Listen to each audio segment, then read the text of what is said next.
মুন্সিগঞ্জের গজারিয়ায় ইসলামী আন্দোলন বাংলাদেশের উদ্যোগে উপজেলার দায়িত্বশীল সদস্য তারবিয়াত অনুষ্ঠিত হয়েছে।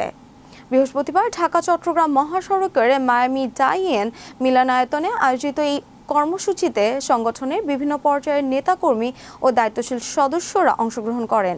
মুন্সিগঞ্জ জেলা প্রতিনিধি এস.এম. নাসিরউদ্দিন জানান, অনুষ্ঠানে প্রধান অতিথি হিসেবে উপস্থিত ছিলেন ইসলামী আন্দোলন বাংলাদেশ প্রেসিডিয়াম সদস্য অধ্যাপক আশরাফ আলী আকন, ইসলামী আন্দোলন বাংলাদেশ গজারিয়া উপজেলা শাখার সভাপতি আলহাজ মৌলভী আল আমিন। সরকারের সভাপতিত্বে অনুষ্ঠানে বিশেষ অতিথি হিসেবে উপস্থিত ছিলেন ইসলামী আন্দোলন বাংলাদেশ মুন্সিগঞ্জ জেলা শাখার সভাপতি মুফতি শাহাদাত হোসেন লস্করপুরী, গজারিয়া উপজেলা সংগঠনের উপদেষ্টা আলহাজ শামসুল হক সরকার, মুফতি আব্দুল্লাহ মাহবুব কাশেমি, ডক্টর আক্তার হোসেন এবং হাজী মোহাম্মদ জালাল।